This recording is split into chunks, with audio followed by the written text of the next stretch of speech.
It's nice to meet you again. Let's continue our discussion on interpreting. And in this video, I'm going to talk about consecutive interpreting. According to Pohecker in 2004, consecutive interpreting does not presuppose a particular durations of the original act of discourse.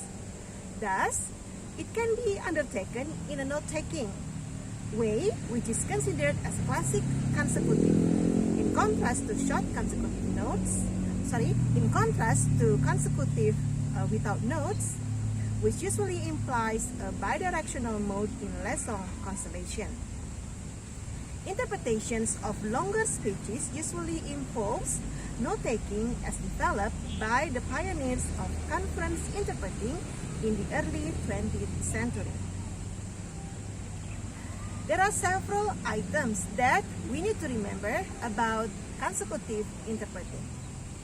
According to Hatim and Mason in 1997, consecutive interpreting involves the interpreter in taking notes of what is being said. At the end, each fairly large chunks of speech or an entire speech, the interpreter gives an oral translation, normally in a reduced form with the help of notes. Consecutive interpreting thus affords the interpreters the advantage of not having constantly to wait or anticipate the next fragment of input. The input processed by the consecutive interpreter is a text that can be said to be complete and autonomous. Conversely, whereas in simultaneous mode, the interpreter has at least something to embark upon, the consecutive interpreter has to wait before he or she can deliver. In other words, there will be an added pressure and an extra load on memory that possibly occur.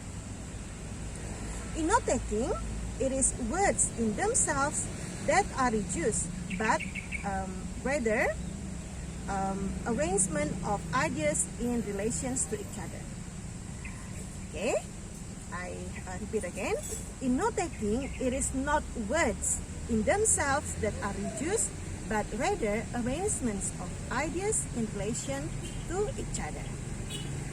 In consecutive interpreting, then, effective reception and storage of information will involve focusing on the way a text is put together in response to context.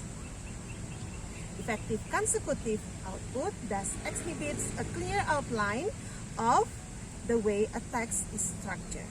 Remember, consecutive interpreting is a mode in which the interpreter begins their interpretations of a complete message after the speaker has stopped producing the source utterance. At the time that interpretation is rendered, the interpreter is the only person in the communication environment who is producing a message. Okay, in practice, a consecutive interpreting may be rendered when the interpreter does not have a text in its entirety. That is, the person delivering the source utterance may have more to say, but interpreter has enough information to deliver a message that could stand alone if need be. The last one, consecutive interpreting is appropriate for law offices, insurance firms, and various medical situations where language is a barrier. Consecutive interpreters translate what a person has just said immediately after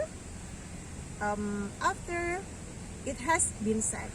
A highly trained consecutive interpreter is able to interpret in both directions, delivering the message with the same intonation and emphasis as each speaker without embellishments.